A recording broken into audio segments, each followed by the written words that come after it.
Let's get into the big topic of open source, something that we actually say at Red Hat. We haven't This is so we awesome. are an open culture that believes actually in a big employee piece What is that process that a developer, or let's say a as the developer Kubernetes should- ecosystem really boomed.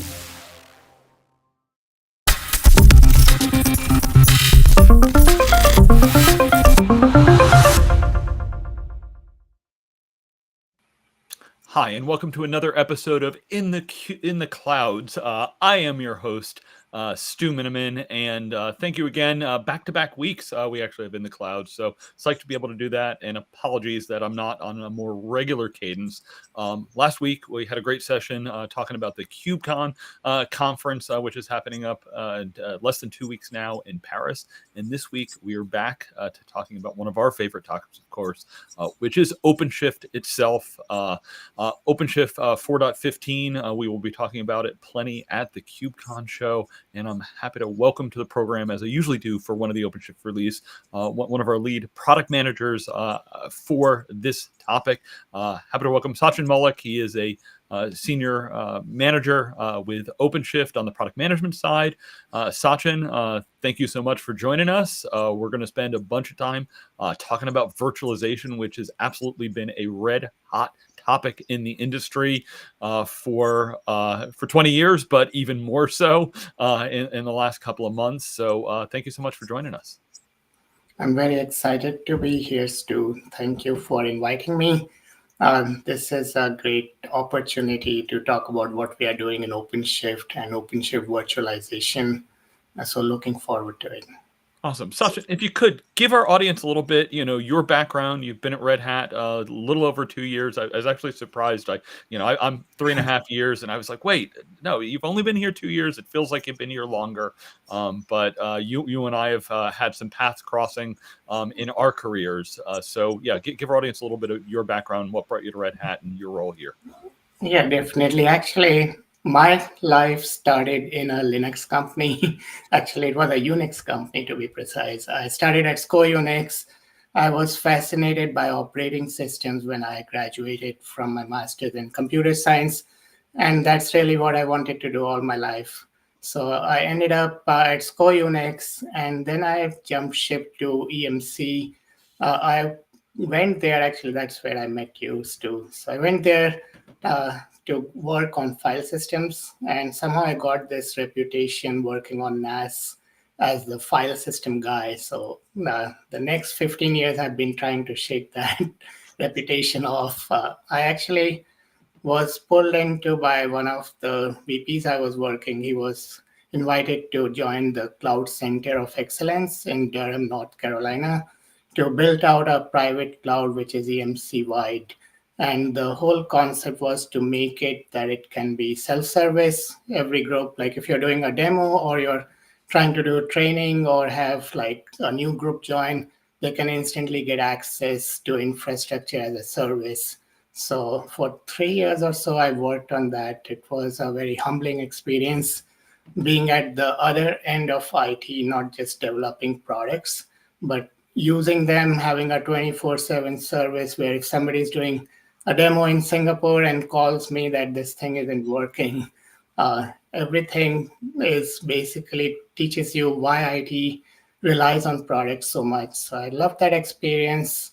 I jumped into hyper-converged. It was a new wave starting around 2017, and worked with VMware, Nutanix, Microsoft, have created hyper-converged appliances.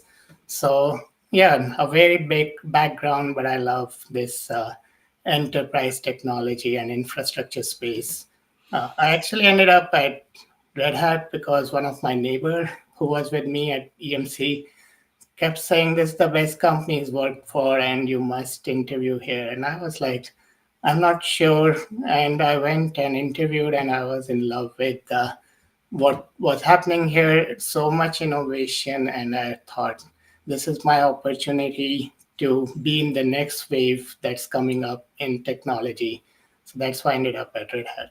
Yeah, it's funny, Sachin, right? You talk about some of those career moves.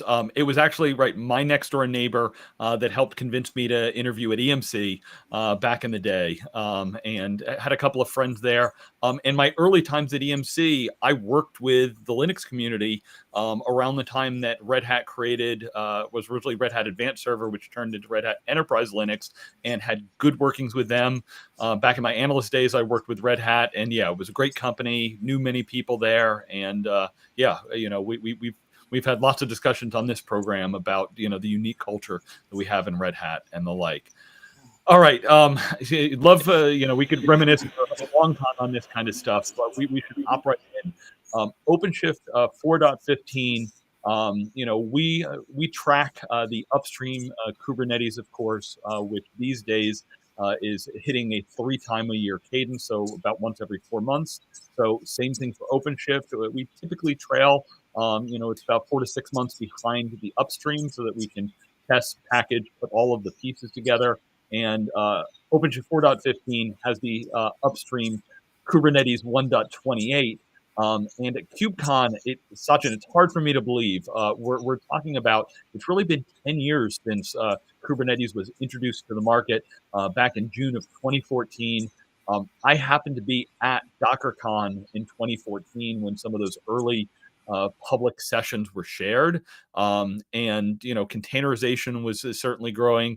Kubernetes, of course, is a wave that really helped drive this entire cloud native discussion. And we want to get into OpenShift 4.15, but I'm curious. You think back 2014. Was before you were even working on some of the hyperconverged stuff. So when did you first run across Kubernetes and start thinking about it? Yeah, actually 2014 was the time I started building out the private cloud, and I had no idea about Kubernetes. So you guys were truly innovators at that point. And I thought cloud was at the innovation front in 2014. But really, Kubernetes, I think when I started working on hyperconverged, we had probably 2 or 3 years before we joined, we started hearing from customers like, hey, it's not all about VMs. We need to have containers. And we definitely couldn't do it on our own. So we had discussions both with Google and with Red Hat on doing some integration. So that's how I started learning about it. And actually, one of the person who was working for me, who was actually in this space, fell in love with that and went to a software-defined storage company working on Kubernetes. So I could see the writing on the wall that this thing's going to be huge. Yeah, gosh, Sachin definitely brings back memories. Remember when cloud started, there was that discussion of private cloud. Is it a thing? Should it be real? Even today we talk about, how do we really get the cloud operating model in, a data center? And we've come a long way along that process. But the last few years, one of the areas we've spent a lot of times talking about, and where Kubernetes has a strong play, is at the edge. So maybe if we could just talk a little bit about, edge computing. I know, your virtualization discussions a lot of times gets out to, remote areas and edge, and because we do have some exciting updates in OpenShift 4.15 around edge. Yeah, no, definitely. And actually, Stu, you and I did a session in the Red Hat sales kickoff on Edge, and it was fascinating to see how the Edge is present basically in every company and has so many different applications, right? So one of the things we are working on is, as you look at the cloud ecosystem, there is a lot of interest in going into AWS outputs or wavelength. So if you have low latency applications that want to go into wavelength, or you are starting with AWS and you have some things that cannot go into the public cloud, but you still want to be AWS standardized, you can use outposts. We have G8 our integrations with both of them with 4.15. And yeah, go ahead. Yeah, no, I was just, those are definitely, really important things. A lot of times people are like, oh, it's like, the cloud is extending their stack into closer to the customer or even in the customer environment, and often don't think about the fact that there's an ecosystem that comes with that. So OpenShift, we're just software. We can live, in the customer's hardware. We can live on the cloud's hardware. And as the cloud moves their stack in various environments, we can just live on top of that. So yeah, it's an exciting thing. Some interesting architectures that we do to enable those kind of things. And we've been talking about it for about a year or two, and is super excited to see it go generally available. Yeah, and I think also we have a great partnership with NVIDIA, so you'll see a lot more NVIDIA supported solutions, including with what we call Microshift, which was GA'd in 4.14.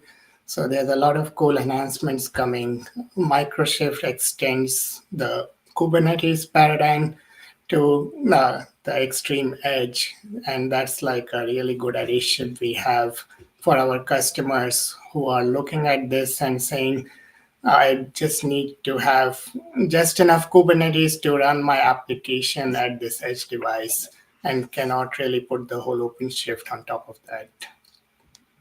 Yeah, no, absolutely. Super important to call out NVIDIA. They've got their conference coming up in a couple of weeks. And, people start throwing out, it's like, okay, I want the NVIDIA Jetson Orin-based devices. Awesome. Microshift now supports that. So a lot of deep work going within NVIDIA.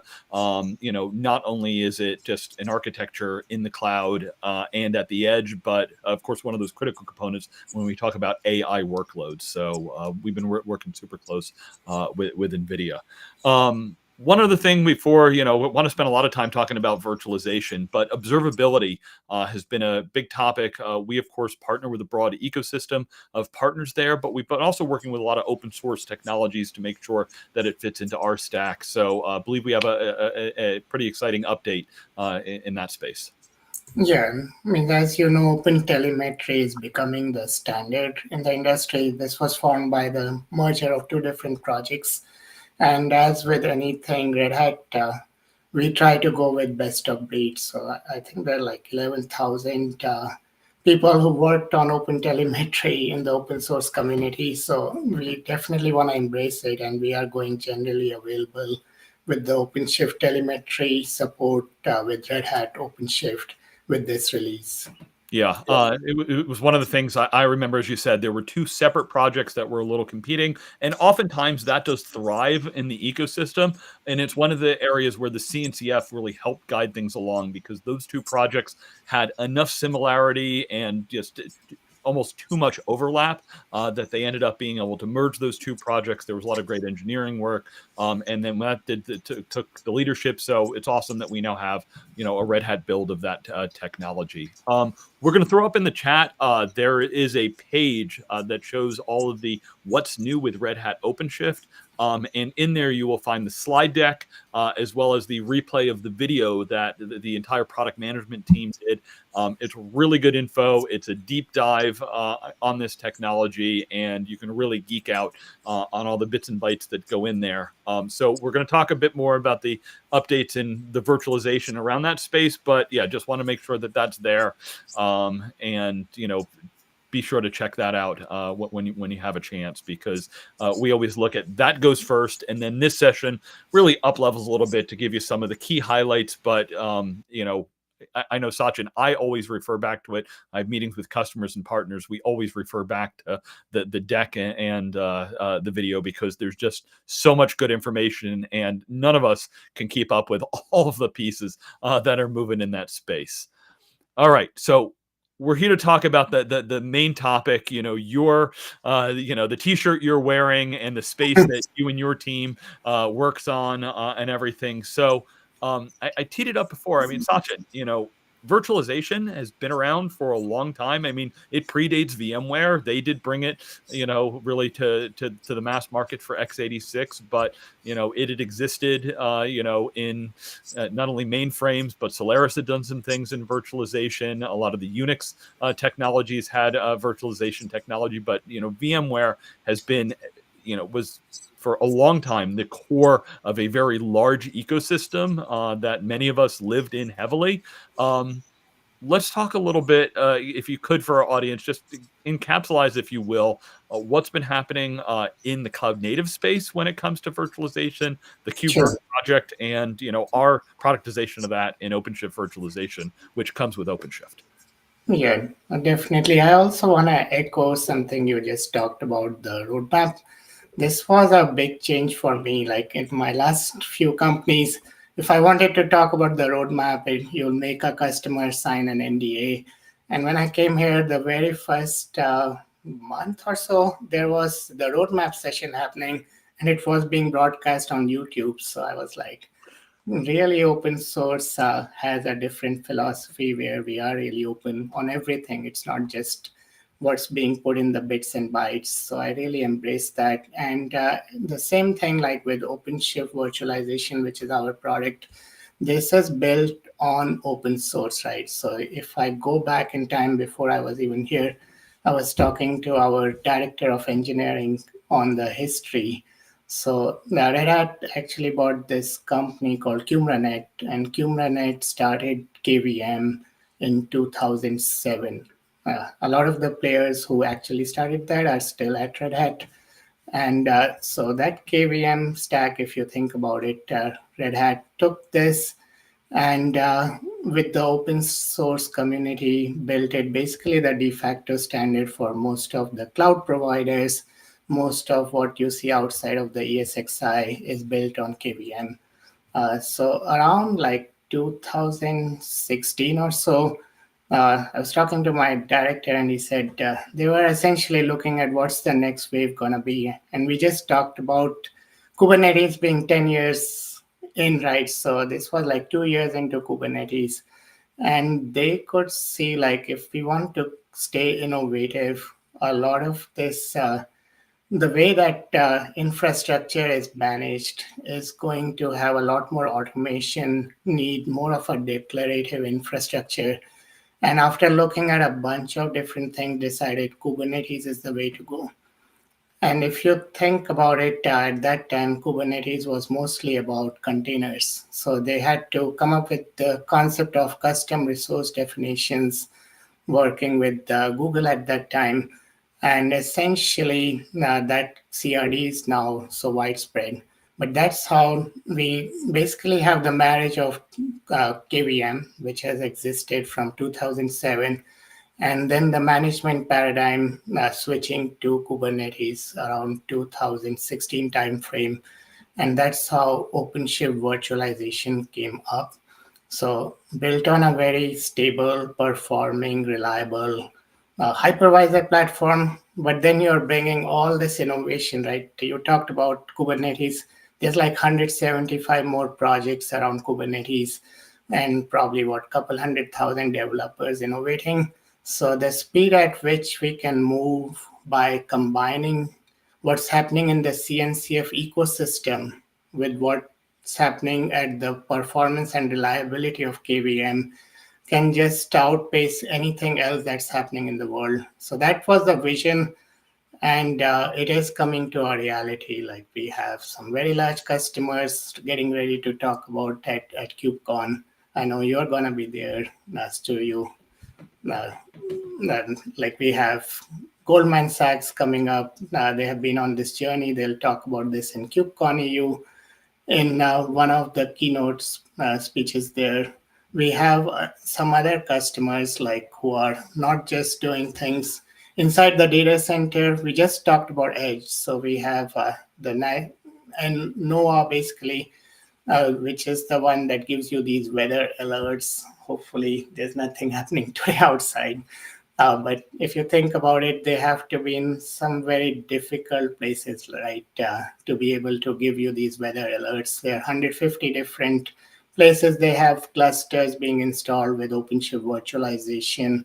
And they love the consistency of being able to manage all these clusters with one centralized management through ACM, and then having containers as a future that they can bring in as they take some of these applications and build that in.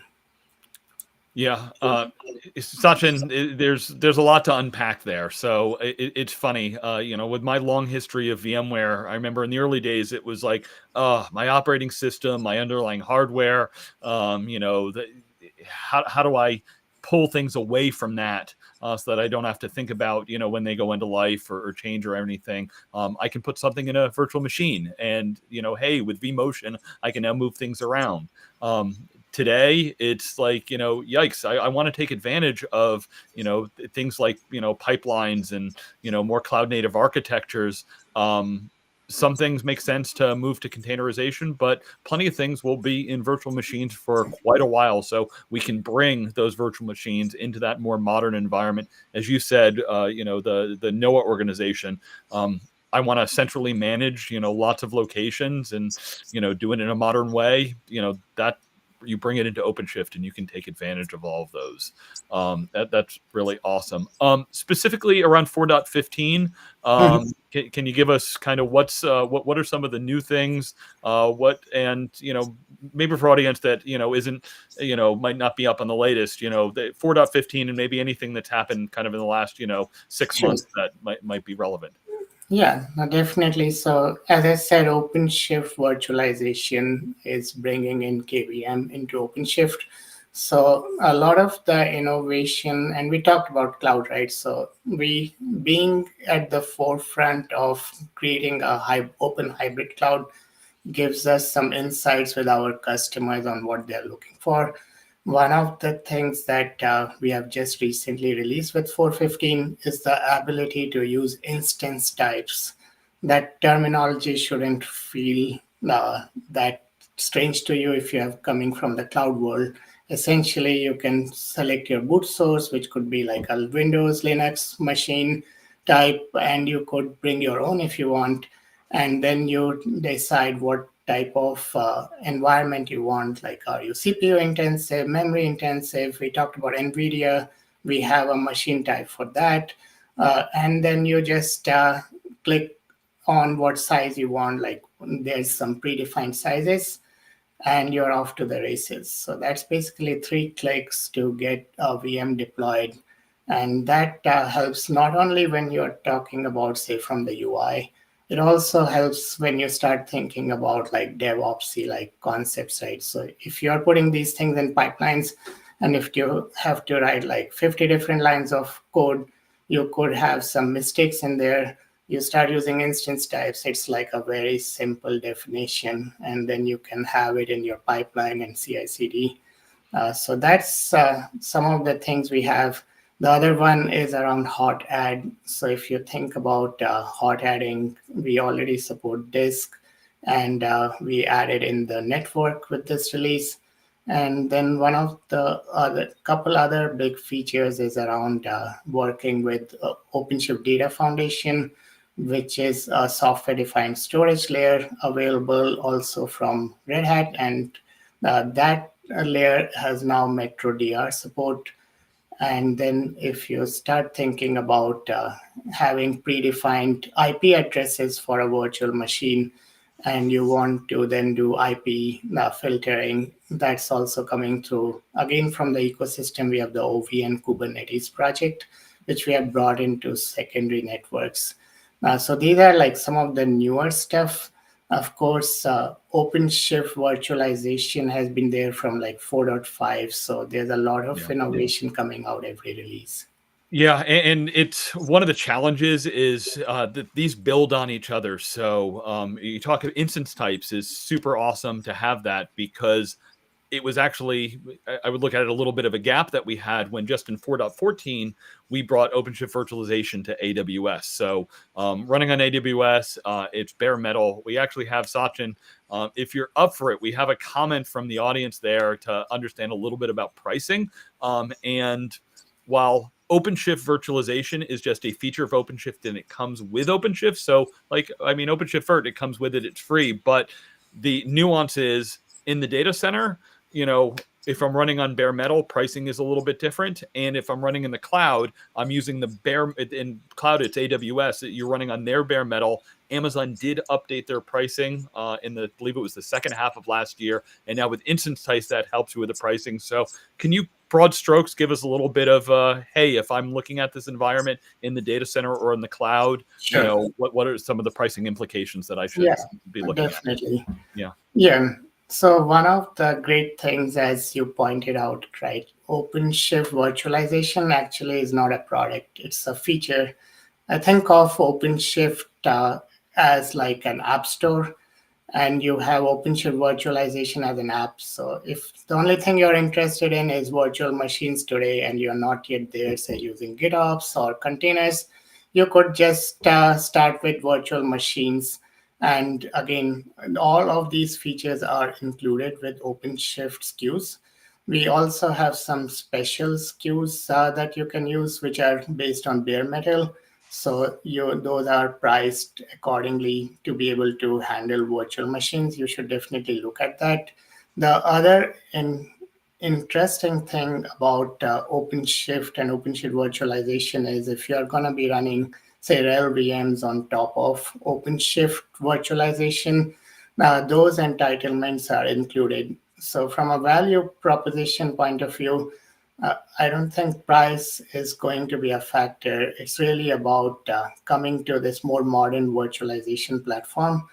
So as we start talking about cloud, again, yeah, bare metal, if you are just running like 5 or 6 VMs, definitely you are getting the whole server dedicated to you. So bare metal pricing will be more expensive in the cloud perspective. But we have done modeling on this. So if you start using reserved instances, and right size to the correct bare metal offering from AWS, the scale at which you'll run, which is probably like at least 5 or 6 nodes, and having your VMs running there, it really becomes a no-ops. So, and there's so much more innovation coming from AWS and Red Hat combined on this that it's almost like a no-brainer. I can talk about some customer examples too around Yeah, Rosa. I think you did a really good rough outline. I'd say I hope the audience member that asked the question, if that helps, please do reach out. If there's further questions, both in the data center, we have people that can help, as well as our teams that are dedicated on kind of the AWS Rosa stuff are actively advised. I know I've seen some of the modeling that Sachin mentioned there, so I don't want to talk about that too much. Yeah, Sachin, love customer examples. What's the real world as customers. Yeah.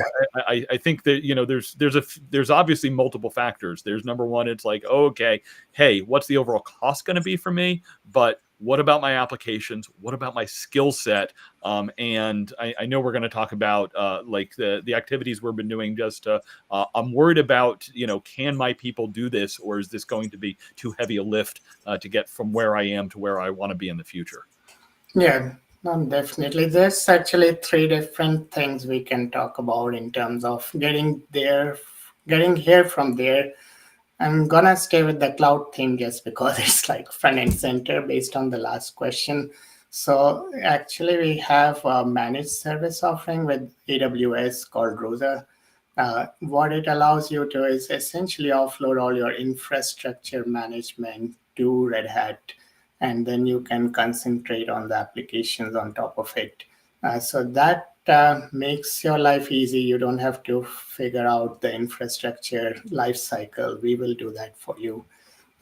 Also, one of the reasons why Rosa and OpenShift virtualization is getting a lot of traction is because there are certain applications, like say if you start thinking about Windows.NET applications, it's on the roadmap for a lot of customers to maybe containerize it over time, but they don't have the luxury to wait, right? Their customers are asking them, or their end business units are asking them to get into the cloud today.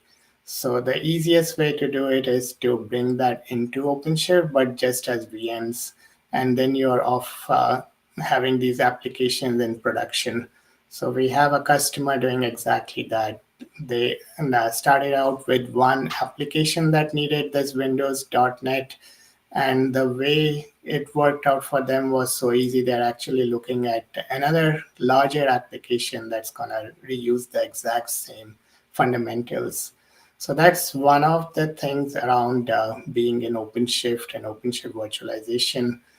So the other two things that happen is like we talked about infrastructure, right? So AWS makes it easy, Rosa makes it easy. Same things happening on the on-premises front. We have some very strong partnerships, and some of them are already generally available. So if you look at the Dell Apex for OpenShift platform, that had come out, I think, last year sometime. Stu, you probably have more insight into the exact time frame. But essentially, that is a factory-built appliance, right? So if you think about your need to stand up something new, it comes fully factory-built, and as new releases come out, basically, Dell Apex is going to do both the firmware and the infrastructure from OpenShift uh, qualification in their lab. So when you get something like that, you're assured it's going to work. And everything's managed through a single pane of glass. So whether you want to see your hard disk status or you want to see your VMs running in there, it's all built into this single pane of glass. So it's very fascinating. Same thing we are doing with IBM Fusion HCI. That's a great appliance, those who are looking into it.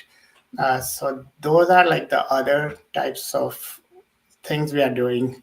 And then in general, like OpenShift, whether you talk about appliances or in the cloud, OpenShift virtualization, we spent the last few years now building out the user interface for virtual machines. So I just talked about virtual machines like being like an app in the App Store.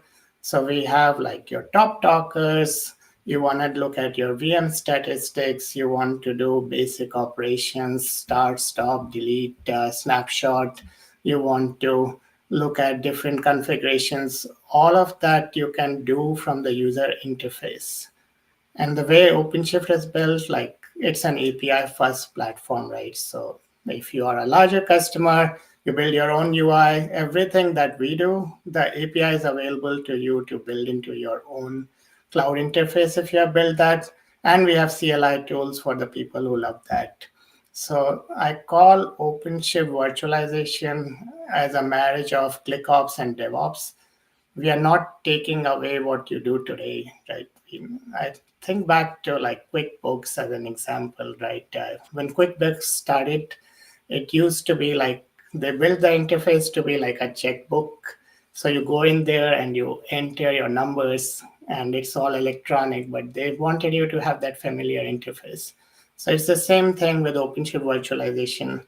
We have a familiar interface for the vAdmins who are coming into OpenShift. They'll be able to do all their virtualization stuff like the day did yesterday. But at the same time, there's a lot more power. We talked about GitOps and being able to use pipelines and Tecton and Argo CD. So all these tools are available to you to use at your own pace. If you were with, say, the previous vendor for 20 years, you want to switch to something where actually what you're coming into can get you through the next 20 years. But we want you to start your journey at the place where you're familiar and then build on top of that. Yeah. I love, Sachin, how you laid that out, because one of the things when we change, sometimes I don't just want to do like for like. I want to look at the options. So if I want to adopt cloud, I can just shift all of that. You said managed service. We've got an SRE team that can take care of that. I don't even need to think about it. In the data center, as you said, we've worked with a number of our hardware partners. They're doing a lot of great engineering work to remove a lot of that burden. And they've got, the same thing that they did to make virtualization easier. They're helping to do the same with containerization. So I think a huge opportunity there. And then, you've been going around, you and the team. I love, we've got, Peter and Simon sitting in the chat too, helping out on some of this. We've been out meeting with customers, doing some regional events to talk also, how do I get from here to there? And, there's some new things, but here's the opportunities, here's the new things. So maybe if you could talk a little bit about the roadshow and, Sure. where did that come from, and how do I find one near me? Yeah, again, being a software engineer by background, I love this roadshow. Even though it's a marketing concept, it reminded me of the phases we go through in engineering, right? We have a dev preview usually of a new feature, then we go into a tech preview, and then we make it generally available. So the roadshow actually now is at the generally available stage, but I want to go back to the history of this. So Andrew Sullivan, who's the OpenShift admin, had created a lab in Red Hat Summit for last year, and there was I think we had like two sessions that could accommodate 100 people, and there was demand to add one more session, and we didn't even have space to add that. So, and the people who went through that lab, it was a 90-minute lab session, were like, wow, this thing is easy, I can use this, I like it. So we started thinking about it, and I think I was sitting in a meeting with Grant Shipley, whom a lot of you may be knowing, and he started talking about how 10 years back with OpenShift, they did this roadshow, and it will probably be cool to get these vAdmins exposed to OpenShift virtualization, as it feels alien to a lot of people coming from the infrastructure side. OpenShift has a huge following on the app side. So it was, how can we make sure people understand this thing is not that different than what you're doing? And the roadshow became an interesting concept. So as with anything new, we didn't know if the roadshow people will like it. So we decided, let's just do a pilot with two different formats. Actually, we said, let's get some large customers who are already thinking about using us, maybe doing some spreadsheet compares, but let's get their virtual admins into a room for 4 or 5 hours, tell them our vision, but instead of teaching them, let them do the whole thing themselves. These are virtual admins who have 20 years experience, 10 years experience. They should be able to use the product themselves. That would be a good test for us that we did the right thing. And so we did one. Actually, it was more difficult to get into that government contractor. We had to get special badges and all that. But once we were in, it's basically a URL you go to and you can do all your application creation. You can even move in virtual machines from, say, whatever you're using today, whether VMware or a previous version. And it's all essentially like a live migration into OpenShift virtualization. And that's done by the admins. We just have like a guided lab, but everything's done by the admins. And we did a similar thing where we said, okay, instead of going to a one customer, let's get a few of them into a single room and let them try it out. And we did that actually in New York City, near Wall Street. And we had a lot of public sector customers in that too. And all the feedback we were getting is, in some ways, it was like, I didn't know how easy it is to use. Or in the other things we were getting was like, hey, this thing can do a lot more than what I thought. So as a product manager, sometimes I felt bad, like, hey, we have so many cool features and they didn't know about it, but I swallowed that because we hadn't yet pushed our product that far out. So what we are doing now, based on the success, actually I was in New Delhi when they were doing one, and that was in a hotel called the Taj Mahal Hotel. It's like a 5-star hotel, and with Indian hospitality, one of the best food I had. And the room was full. We had like probably a wait list of 50 people for that. So we knew this thing is not just going good in US, it actually works well. We did one in Ireland too. So based on that, we have it now generally available. So it's going to come to a city near you. So there's a list of cities already that we have from our corporate marketing. I'm sure Simon can provide a link around that in the chat.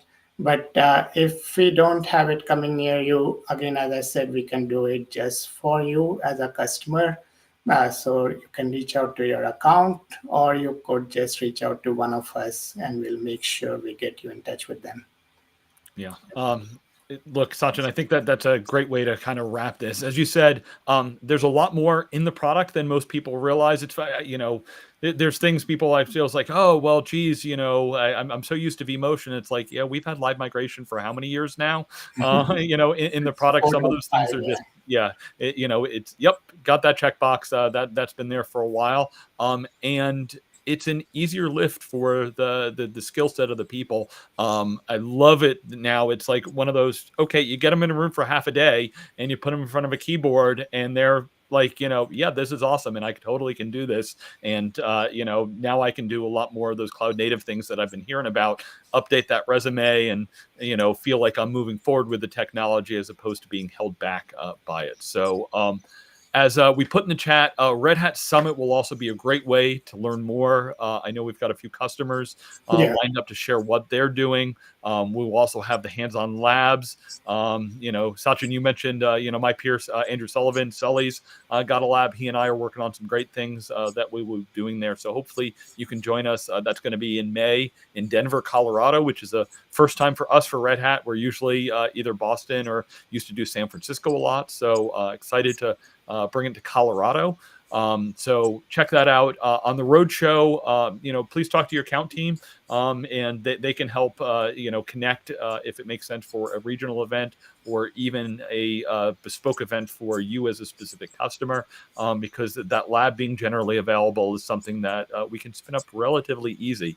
Sachin, it's a pleasure chatting with you. I know we are all super busy with, the virtualization discussion, lots of customers, lots of partner and ecosystem discussion. So thank you so much for joining us. Thank you for having me, Stu. All right. And we will be back with more episodes. Please, as always, feel free to reach out if you've got topics or guests that we should be talking out. If you are going to be at KubeCon Paris, come see Rohan and myself there. We had the great preview last week and are looking forward to hanging out with a lot of the community there. And many more episodes to come as we get ready for Red Hat Summit and Ansible Fest in May, and lots more going on in the industry. I'll even be talking at Red Hat Summit. I'm moderating a panel about artificial intelligence. We didn't talk much about AI other than kind of the NVIDIA reference here. So it was actually a little bit nice to get away from all the AI constant here. But thank you so much for joining us, as always, on your journey in the clouds.